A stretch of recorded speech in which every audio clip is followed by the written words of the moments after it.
Ready? Black man, you get nothing easy.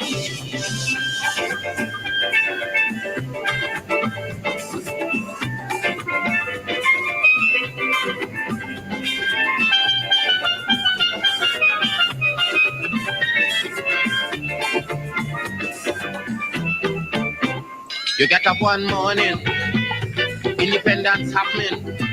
You think the thing come easy, you start taking liberty. But if you know about petition, we had to send to England for some woman to tell we in this colony. Black man have to keep on jamming. Oh, black man to get a little something. You got to go to conference in London to get independence in your own land. Black man have to keep on jamming. Oh, black man to get a little something. The planes leave you, and then they whip you, turn wrong and sell you, and then they free you. Black man have to keep on jamming. Oh, black man to get a little something. So when you're here, you get a little something. With a dragon and you keep marking, because you don't know this already. Black man don't get freedom easy.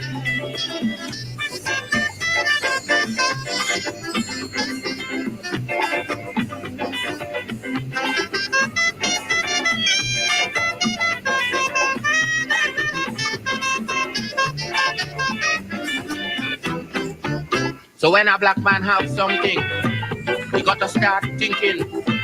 To get it easy, you got to practice economy.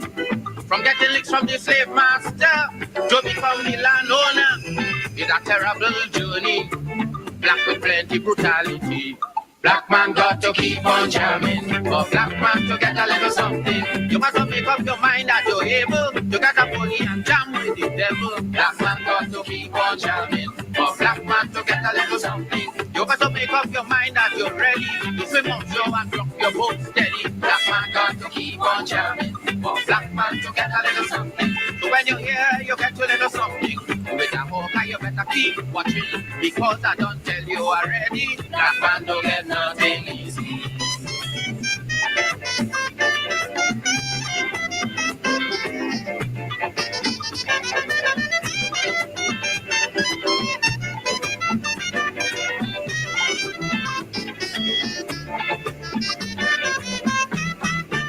Black man got to keep on jamming. You call up, black man got to keep on jamming. For black man to get a little something.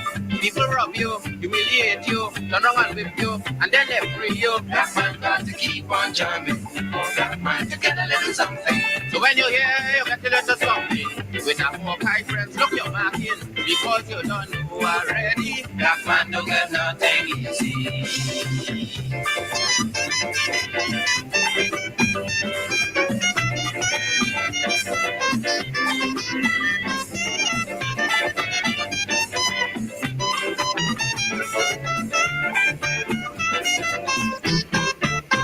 You get up one morning, and oil money running. How it come you don't know. You don't care how the thing go. But if you read about Uriah, you go find out about the pressure. How they get so much whole hell. Get a penny from TLL. Black man got to keep on jamming. For black man to get a little something, you got to take up your own cash money. Pay people for your own refinery. Black man got to keep on jamming. For black man to get a little something. Make up your mind to be a magician, to make money out of scrap iron. Black man got to keep on jamming. For black man to get a little something. So when you're here, you get a little something. With a dragon and you keep marking, because I don't tell you already. Black man, you get nothing easy.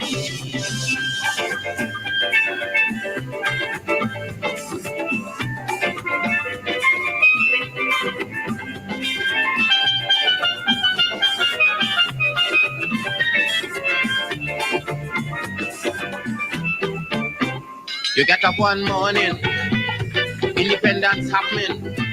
You think the thing come easy, you start taking liberty. But if you know about petition, we had to send to England for some woman to tell we in this colony. Black man have to keep on jamming. For black man to get a little something, you got to go to conference in London to get independence in your own land. Black man have to keep on jamming. For black man to get a little something. The planes leave you, and then they whip you, turn wrong and sell you, and then they free you. Black man got to keep on jamming. Oh, black man, you get a little something. So when you're here, you get a little something. With a dragon and you keep marking, because you don't know this already. Black man don't get freedom easy.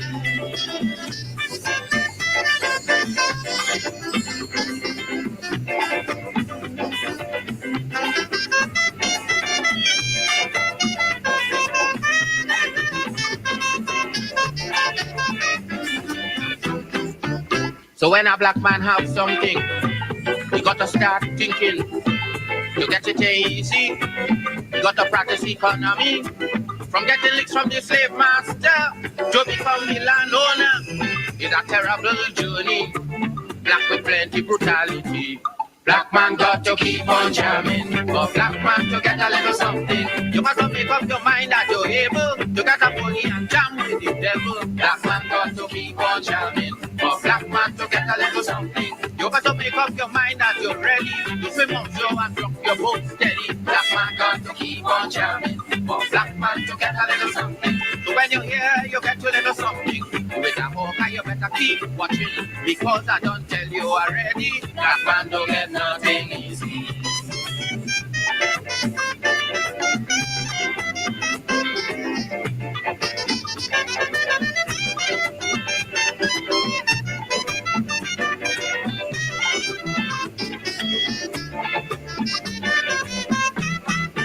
Black man got to keep on jamming. For black man to get a little something.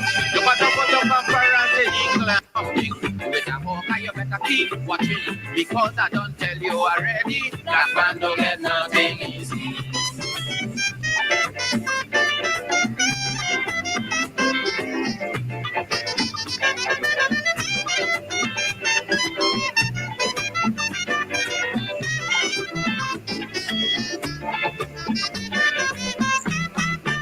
Black man got to keep on jamming. For black man to get a little something. You got to put up a parent in England to get independence in your own land. Make up your mind, brother, that you're able to get a money and fight down the devil. People rob you, humiliate you, turn wrong and leave you, wrong and lash you. You got to stand up, you got to fight up. As the black man himself, Black Stalin, Dr. Leroy Callis. Black man don't get nothing easy. It's Black History Month. Black History Month. Welcome to Politics 101 on a Thursday night. Vincent Alexander is going to be here. We continue to celebrate, acknowledge Black History Month. And we start off tonight on a Thursday night with the Black Stalin, Dr. Leroy Callis, one of the greatest. Black Stalin, black man don't get nothing easy. So when you see you get like something, like an eagle, keep your eye on it, because they enslave you, they whip you. And then when you get your freedom, you got to travel to England to get a piece of paper to get your independence. While money come, and the black man and woman who were here and work for nothing can't get the oil money. Oil money come. The land. The black man, the black woman who cleared the land, humanized the land. And now he can't get no land. Others getting 30 acres, 50 acres, 90 acres, 100 acres. Black man don't get nothing easy. So when you see we get a little something, like a dragon, you make sure you keep your eye on it. Lessons to learn on this Black History Month, the month of February, Black History. We continue to remember all those who have led the way, our Black leaders from all persuasions, from all ideologies. We started off the week with AUC Kwayana. Yesterday we remembered Fobbs Burnham, two of the titans, Black leaders. And we continue today as we celebrate and remember another Black leader. There's no better person to honor in closing off this series than a man known as the prophet of self-emancipation, a leader who was way ahead of his time and an extraordinary man who represented the ordinary people. Dr. Walter Rodney is a national treasure. We need to try to understand where this violence comes from.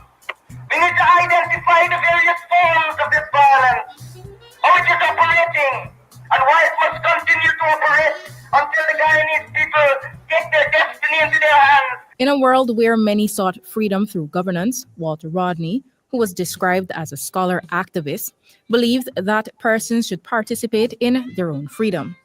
Born to a working-class family in Georgetown, British Guiana, on March 23, 1942, Walter Rodney would go on to create a legacy of true leadership and empowerment for Black and African people in the Caribbean and Africa at large. After attending primary school, he won an open exhibition scholarship to attend Queen's College. While there, young Rodney excelled academically as well as in the fields of athletics and debating.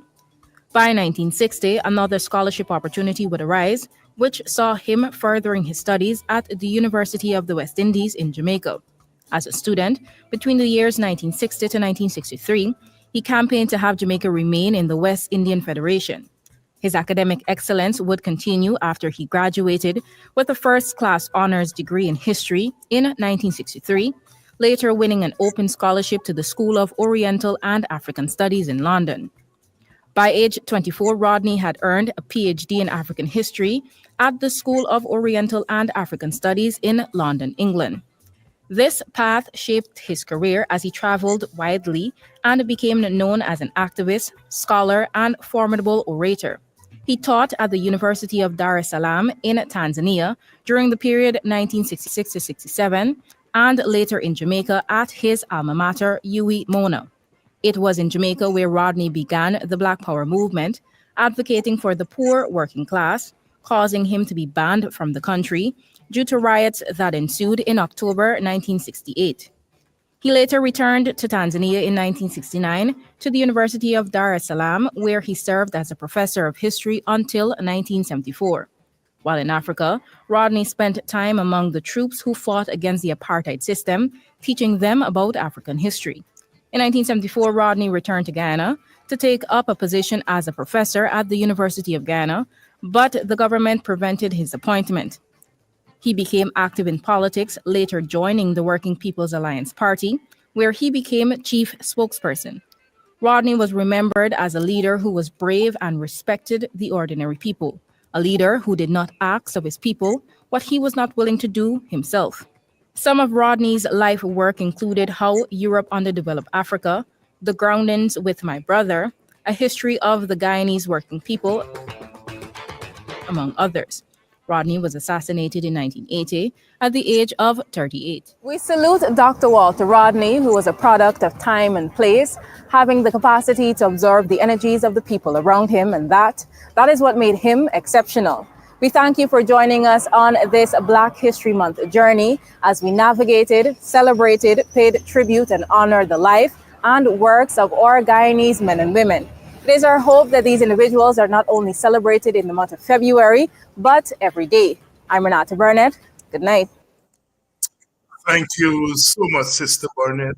And thanks to the HGTV, Nightly News, HGTV, operating out of BV, owned and still operated by the family of Terry Nelson, the Halagala man, who himself is a pioneer, a black pioneer, and we will acknowledge him and celebrate him during this month. Dr. Walter Rodney, who by now needs no introduction to us Guyanese. It's been a long trend, but I thank young people like that, young journalists who has taken it upon herself, of course, as I said, with the backing of HGTV Night News, to bring to the public consciousness these men and women who have traversed not only Guyana, but the rest of the world. I remember when I was a graduate student at Howard University, I was in a class, I think it was a class on Pan-Africanism, taught by the late, great Dr. Ron Walters, and I was given a comment in the class on Caribbean Pan-Africanism, and I mentioned some of the great Pan-Africanists, C.L.R. James and Eric Williams and Marcus Garvey and so forth. And by the time I got down to the Rodney time, I'd given a long list, and so I didn't get to mention Walter Rodney. I didn't omit him. And when I was finished with my presentation, one of my fellow students jumped up and almost wanted to fight me. So how could you talk about Caribbean Pan-Africanism and don't mention Walter Rodney? You know who Walter Rodney was? Do you know? And he was yelling at me. And Dr. Walters, who knew that I knew Walter Rodney, folded his hand and said to the student, okay, calm down, calm down. He said, David, continue. And I continued and began to talk about Walter Rodney. It was the point I am making is that people like Rodney and Quayana and Burnham and Eric Williams and Marcus Garvey, Franz Fanon, the list, as you notice, is so long. You know, Amy Césaire. These are all men and women who have made an impact on the world, not just Guyana, the world. The world.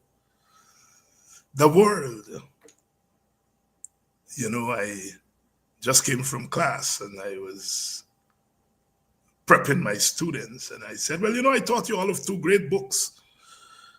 And one book that drew the connection between slavery and capitalism. And who wrote that book? What's the name of the book and who wrote the book? And the entire class shouted out, Dr. Eric Williams, and these are American kids, or some of them are Caribbean kids born of American parents, or born of Caribbean parents, American kids born, shouted out, Dr. Eric Williams, Capitalism and Slavery. And I felt so good because here are young people, the future of the world, recognizing that they are sitting there on the shoulders of great men and women from our Caribbean, our Guyana, who have made a difference and who have made it possible for them to be in a university and to be in a department called Black Studies, African and African American, African and African Diaspora Studies. Sometimes we, in Guyana and the Caribbean, we take it for granted. We take these things for granted. Dennis is asking, how can he get a copy of those books? I know the bookstore. I know the bookstore there on Church Street used to. But it's something that I have to address then is of trying to get copies of these books. Bookstores are not easy these days to. It's not profitable. You talk to bookstores owner. We used to have more bookstores 20, 30 years ago in Guyana than they are today. And so it's not easy as Guyanese to walk around and pick up books. So these will have to be online. There's a young Guyanese, Ivor Thom's daughter, Nkechi Thom. She's a young professor I have to get her on here. She's a young professor in Georgia, in Atlanta. She has a bookstore. She has a bookstore there. She was brave, and she does have a bookstore there. So these things, you can now get them online, Dennis and others, and I have to. Austin Bookstore, yes. But I don't think Austin carries those books now. Every time I see my own books, I've run out at his bookstore, and because he can only take 5 at a time, 10 at a time, because people don't buy books these days. But there are online bookstores, and I will have to get Dr. Nkechi Thom, Ivor Thom's daughter, on this program to talk about our bookstore and to talk about whether she has online access. I know you can order books online, but I'll have to get her here on this program. So that, because these are books that our young people and all the people really need to think. Capitalism and Slavery went out of print, came back in print. Europe Underdeveloped Africa, Frantz Fanon, Black Skin, White Masks. These are all classics. And our young people in Guyana today don't have access to them. I don't even know if they're in the University of Guyana library. I do have a set of books that I've been threatening to go up to UG and donate. But I am working on my own project in setting up a reading room in Buxton, in which I can make these books available, so that people can go in, and I don't know how I'm going to do it, because you have to respect copyrights and all that kind of stuff. But I recognize, Dennis, that there is a void. Our young people are growing up and not knowing of these great texts. I mean, you cannot walk through the door of any university and not read Capitalism and Slavery or Europe Underdeveloped Africa if you're studying history. A friend of mine, I remember very vividly, 1995, a friend of mine invited us to spend Christmas at their home in Jamaica. I think it was my first visit to Jamaica, actually. And I walked through the door and introduced myself to her parents, and her mother said, "Oh, you're from Guyana?" And I said, "Yes." She said, Professor C.Y. Thomas? And I grinned, I smiled broadly, and she asked me again. She said, "I'm asking you, Jamaicans, I'm asking if you know Professor C.Y. Thomas." So our daughter who invited us, she was smiling too. She said, "Why are they all smiling?" And we told her that, well, he doesn't only just know Professor Thomas, he's a colleague of Professor Thomas. She said, "Oh my God, Professor Clive Thomas, he taught me at UWI, and he's the greatest professor I have had. And I went to university for a long time." We do not know these treasures that we have in Guyana until we go overseas. You go to Tanzania and Uganda. The president of Uganda, Museveni, was a student of Rodney in Tanzania. And you go anywhere in Africa, they know more about Walter Rodney there than we in Guyana. I met a young Tanzanian journalist, and I said, Ghana, she said Walter Rodney. And she was in her 20s. She was on a course here in Arizona, and a Guyanese journalist were here on the course when I had taken them out to dinner. And I said, Guyana, she said Walter Rodney. And she was in her early 20s. Welcome to Politics 101. I think Vincent Alexander is here. And we are going to be talking about what's happening at GECOM. Please share the link and let everyone know that it is Thursday night. And it's Thursday night. It is a Politics 101 at GECOM night. You may have noticed in the news that over the last couple of days, Madam Chairman of GECOM has said that, according to the news, that she's open to biometrics, fingerprinting, and that a next news item said that she is open to hiring a fingerprint expert, but there is still the refrain, but it won't be ready for the coming election. Well, let's put can be ready for the coming. That's not our remit to fix the time for election. Our remit is to get biometrics. I also saw an item where the opposition nominated members of the commission, they have formally placed before the commission their proposal. Well, Vincent is the man. He is not only a commissioner, but he has become now an expert on these things. And he's here. So he's going to talk us through. He was here last week. So a week is a long time these days in Guyanese politics. Vincent, good evening, my brother. We're not hearing you. Good evening, David. Sorry for my lateness. That's all right. You're a man of many missions, so I know you're running from one thing to the other and so on. You heard my introduction there about the news items that we've seen in the media. Is it true?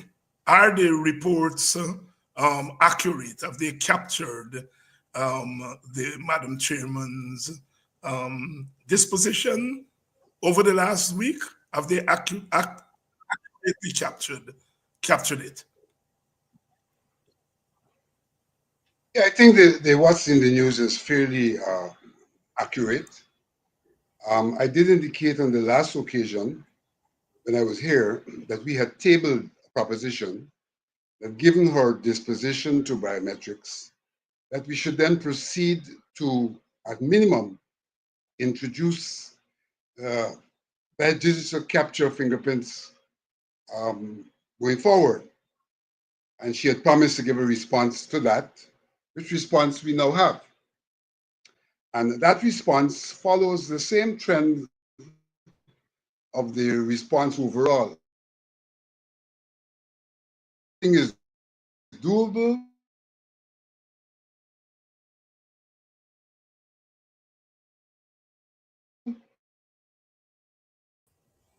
We seem to be having some bandwidth issues there with Vincent. But we don't have the time to do it at this time. In arguing that it's doable but not to be done now, which I would like to address. She said that there will be the requirement for the capture of fingerprints. We seem to be having some issues there with Vincent on bandwidth issues. My God. Require legislation to deal with the protection. We seem to be having difficulties tonight. Yes, that's what I'm As I telling said, she said that the required legislation and that's one of the reasons why it's not doable immediately, because that legislation take time. And we have to be spending our time preparing for elections rather than doing anything that would distract us from the preparation. So I'd like to respond to that in the first instance. I have no doubt that ideally one may wish to have legislation that deals with the question of the confidentiality and the secrecy of one's fingerprints. But to tell me that that's a problem is not to be truthful for this reason. GECOM presently takes fingerprints manually so that we do have people's fingerprints. You haven't said all along that there is need for legislation to protect those fingerprints. But now that we are talking about digital, all that we are talking about is a different way of capturing the prints. The prints are being captured anyhow.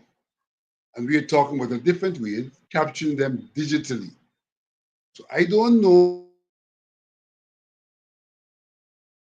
that capturing them digitally exposes them to manual capture.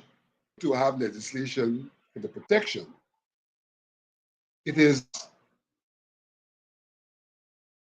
a falsehood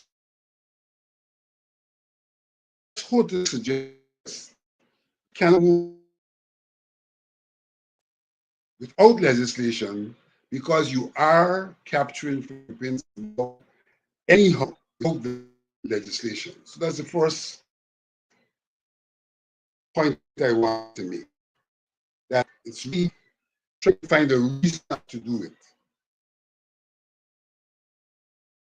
When you talk in manual form, and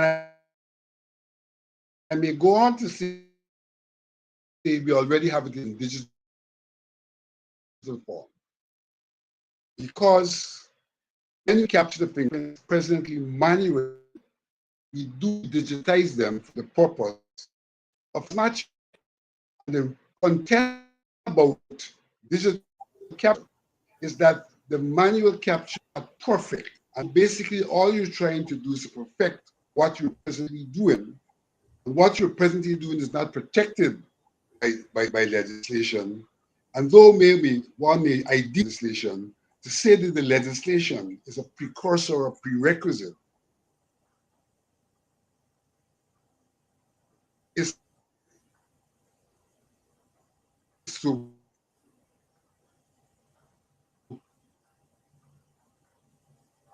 We seem to be having some real difficulty here attempt. with Vincent. Vincent, we seem to be having some difficulty. You're Vincent? Manual Vincent, we're having great difficulty in hearing you because it's want to export this thing to be made possible. Now I have a difficulty with that from this perspective. okay. This same commission, about 4 or 5 years ago, actually placed in its budget proposal monies for the purchase of equipment for this purpose. The administration of GECOM, the manager of IT, who is now the DCU, initiated a process for us to capture, to purchase the equivalent, the necessary software and the necessary hardware, and for us to start this process years ago. So I don't understand now that we have accepted in principle again, because this was accepted in principle before, that you're going to tell me that you have to get some project and some expert when GECOM itself took the position years ago that we are ready to go into this exercise. Here is the equipment which is required. Here are the funds which are required. Give us the funds and we will start it. So I have a tremendous difficulty with this suggestion that you need some export and some project beyond what GECOM had itself envisaged years ago. And you need some laws to protect something that is not new, something that is extant.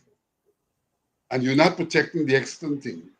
But you can't change the technology because you need laws in order to change the technology. We are being taken for a ride. And it seems as if the objective is simply not to have the introduction of biometrics, probably period, but certainly not for elections 2025. And you have to see this in context.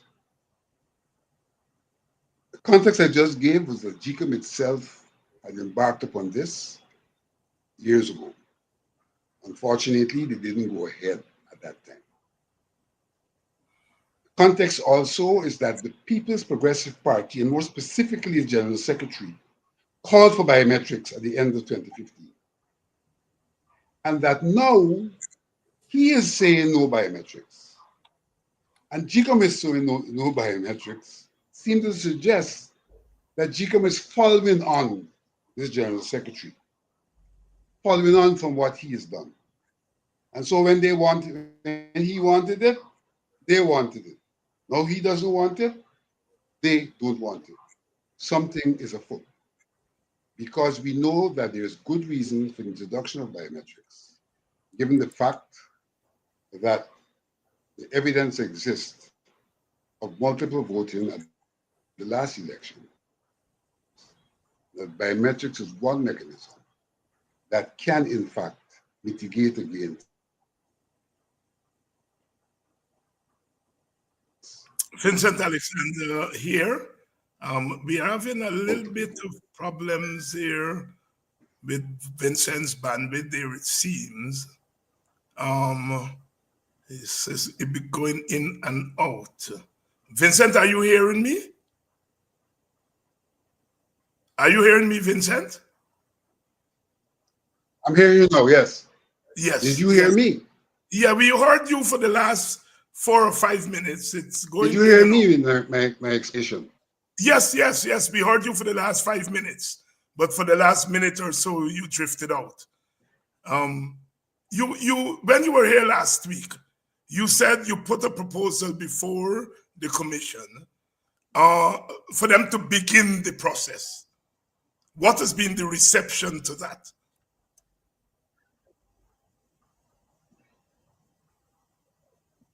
But that's what I was speaking about earlier. Yes. She has now come back to say that to begin this process, you have to have legislation. The distraction from the preparation for elections. That to begin the process will be distraction from the preparation for elections, because there are actions that are required. One, legislation, and two, they need to bring in some export to introduce this project. And that these things cannot be done parallel to the ongoing preparation for elections, because there'll be a distraction from our ongoing preparation. That's what that's what he says. So as things stand now, where are we? Because she's talking about iron and export. Have you given your support to that?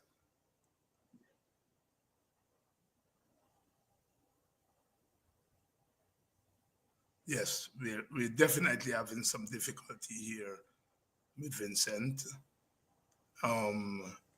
We're not hearing you, Vincent. We're not hearing you. Yes, we're definitely having some difficulty here with Vincent and it's. She is maintaining action. Yes, she's contending that no action can or will be taken before elections. Whilst my contention was that we can go ahead now to start taking fingerprints digitally. Yeah. He's saying no action before elections. No action. We'll talk about that after elections. Yeah. Vincent, let me take you in another direction. We're having difficulty, but we want to get as much as we can get from you. The PPP had said that they were meeting with GECOM on Tuesday. Did that meeting take place? We're not hearing you. No, that meeting couldn't take place. In fact, I learned of that meeting, that intended meeting, through the public media. Art seems to be running GECOM, so he's saying things that GECOM itself has not discussed.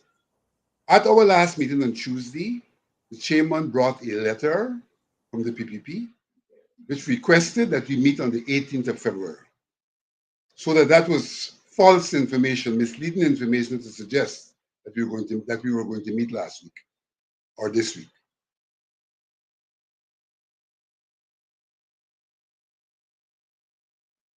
I'm not sure if I was heard. Have you gotten requests from any other party? Have you gotten any requests from any other party to meet with GECOM? So, saying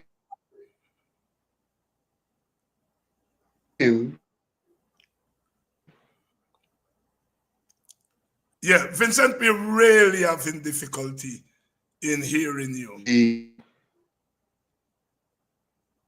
PPP letter.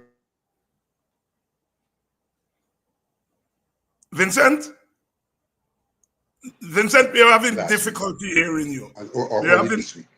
Yeah, we're having difficulty hearing you, Vincent, and it's really we're really not getting through. How much more time do we have?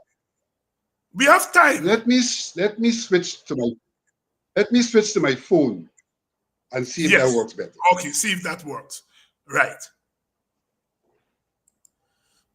Yes, Vincent is going to switch to his phone to see if that works, because these are vital pieces of information that we would have. As we are hearing from Vincent, the chair keeps saying that she's open, but it can be done before election.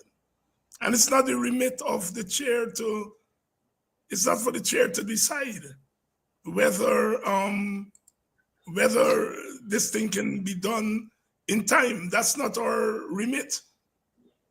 It is the remit of the executive and legislative branches to decide that, not the chair. Not the chair. We're going to take a short break while Vincent gets his phone. He switches over to his phone. We are going to take a short break.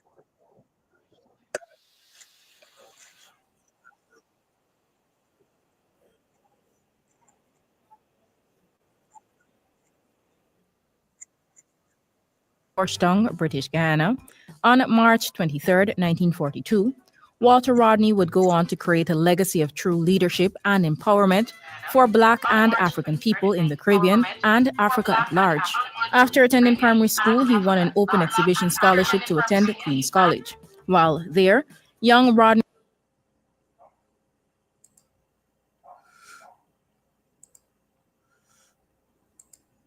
activists believed that persons should participate in their own freedom. Born to a working-class family in Georgetown, British Guiana, on March 23, 1942, Walter Rodney would go on to create a legacy of true leadership and empowerment for Black and African people in the Caribbean and Africa at large.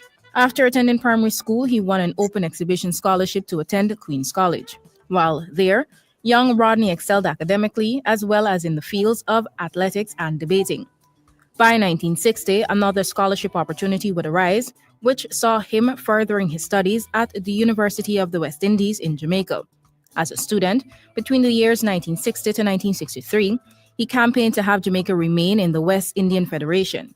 His academic excellence would continue after he graduated with a first-class honors degree in history in 1963, later winning an open scholarship to the School of Oriental and African Studies in London. By age 24, Rodney had earned a PhD in African history at the School of Oriental and African Studies in London, England. This path shaped his career as he traveled widely and became known as an activist, scholar, and formidable orator. He taught at the University of Dar es Salaam in Tanzania during the period 1966 to 67 and later in Jamaica at his alma mater, UWI Mona. It was in Jamaica where Rodney began the Black Power movement, advocating for the poor working class, causing him to be banned from the country due to riots that ensued in October 1968. He later returned to Tanzania in 1969 to the University of Dar es Salaam, where he served as a professor of history until 1974. While in Africa, Rodney spent time among the troops who fought against the apartheid system, teaching them about African history. In 1974, Rodney returned to Ghana to take up a position as a professor at the University of Ghana, but the government prevented his appointment. He became active in politics, later joining the Working People's Alliance Party, where he became chief spokesperson. Rodney was remembered as a leader who was brave and respected the ordinary people, a leader who did not ask of his people what he was not willing to do himself. Some of Rodney's life work included How Europe Underdeveloped Africa, The Groundings with My Brother, A History of the Guyanese Working People, among others. Rodney was assassinated in 1980 at the age of 38. We salute Dr. Walter Rodney, who was a product of time and place, having the capacity to absorb the energies of the people around him, and that is what made him exceptional. We thank you for joining us on this Black History Month journey as we navigated, celebrated, paid tribute, and honored the life and works of our Guyanese men and women. It is our hope that these individuals are not only celebrated in the month of February, but every day. I'm Renata Burnett. Good night. We thank you, dear Renata and HDTV Nightly News that has done this series, and we are going to be bringing to you snippets from that series. We started off, of course, this week with UC Kwayan on Monday. We did Fops Burnham last night, and tonight Walter Rodney. I think Vincent may be ready. Let's see if this works. Hi, Vincent. Your volume. Yes, I'm here. I'm back, and not optimistic, but back. But let's see where we go. All right, pick up from where you left off. I'm on the phone, and I've noticed.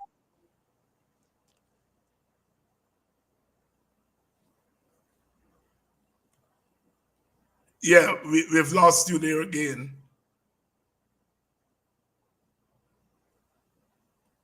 We have lost you there, Vincent. So we seem not to even be getting him on the phone. We're not hearing you. Yeah, we're sorry for this, but it's Guyana. It's Guyana. It's Guyana, and you know, the fastest growing economy in the world, and all of the stuff that comes with that, and our bandwidth in the middle of Georgetown, we cannot get right. Blackouts. Let's see. Vincent, try again. I'm here, but my connection has been interrupted. Yeah. It's bad tonight. It's really bad tonight. Go try again and pick up from where you left off. Let's see how if it's better now. I don't think it's going to work out tonight. No, it's not. There's a constant interruption. I'm even being knocked off line. All right. Okay, we will have to do this again. But thanks. We got some of it, but we'll do it again. Yes. It's a pity. It may be sabotage. It may be just that the system is like that. And so we'll have to bring back Vincent to get this. I know tomorrow night I have a big panel, but we'll see. What happens. The GECOM matter is not a matter that we must let rest. This is a matter that we must keep hammering away. It is clear. It is clear. Oh, this thing can work. Oh, we can do it, but not before the next election. And that is what the chair is telling us. She's preoccupied with timeline rather than being preoccupied with getting the guardrails in place. And I don't know. She's a sensible lady. She's a bright lady. She must be hearing herself. And one has to conclude that there is an agenda. There is an agenda. And we must not allow them to get through with that agenda. Every time she gets cornered, she comes back. Yes, we can do it, but we got to get legislation. And then we say, all right, legislation, yes, but not before the next election. Sisters and brothers, I have lived in Guyana. I have been a Guyanese, and even when I've lived outside of Guyana, I've kept up and I've participated in Guyanese politics. And I have never seen this kind of naked plotting to steal an election. Naked, open. Open. She's not even hiding. She's not even saying, as Vincent is saying, let's start this process and see where it goes. She's not even saying, based on our due diligence, this thing can be done 75% of the way before elections. Which means if you say that, then you will need 2 months or 3 months. She's not even saying that. And I'm saying that it's unacceptable. It's unacceptable. It's unacceptable. And we Guyanese have to make up our minds. I know we live in a delicate society. I know we live in a delicate society. But we have to make up our minds about this election. These people are stealing this election in front of our very faces. And they're doing it shamelessly. If the chair of GECOM is saying this, and Jack Dio and them will say it, they're political actors, but she is saying it. She's not a political actor. And so, sisters and brothers, we've got to make up our minds. We've got to make up our minds. We cannot, as civilized people, sit by and allow people to thief an election from us in front of our very faces and do nothing.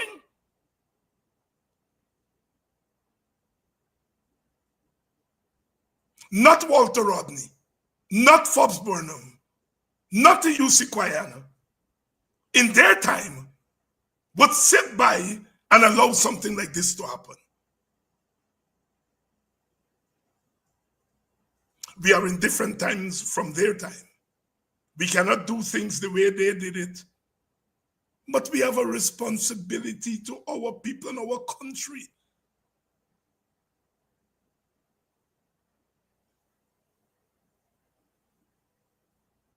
This is nonsense. Every time she comes back, it can be done before you. That's not your business. Your business is to get our business done and to put things in place for free and fair elections. And we have to make her understand that.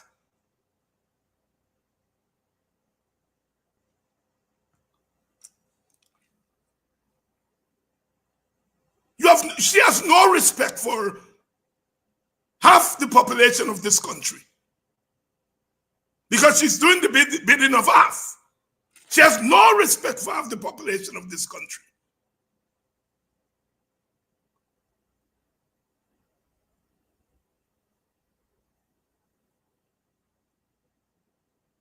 No respect.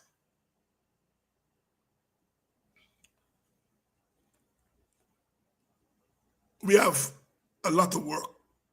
Every day matters. Every day matters. Every day matters. We must not allow this to happen. You all see what's happening in America?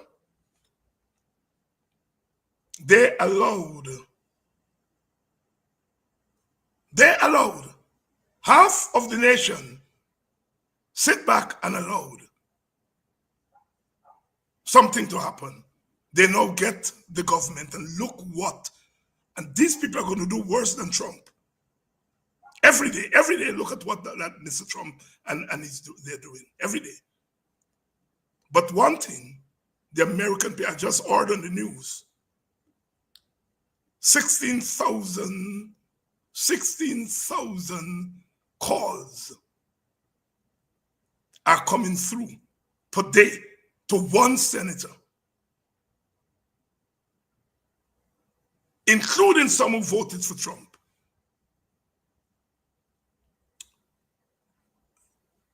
We got to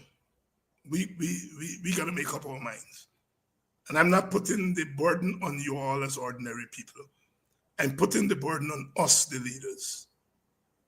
We got to listen to you all. I know the people already make up their mind. I know that.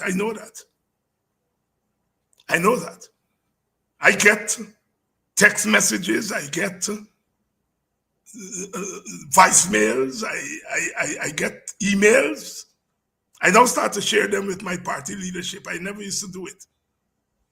I now share them with my party leadership. Thank you, the brother from in the bush. Thank you very much for your voice note. Among all the voice notes I got last night, that is the one I played first. I didn't get through to the others, but that is the one I played first. It was an 8 minutes voice note. Brother in the bush, and he's mourning, wailing, crying.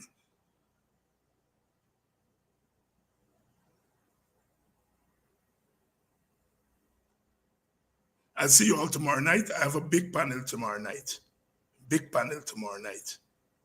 As we continue, we're going to zero in on the corruption.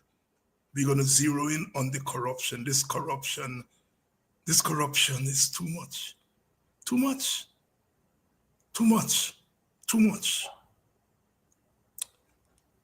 I'll see you all tomorrow night. Sorry about the issues we had here tonight with Vincent, but tomorrow night we're going to be on again. Thank you.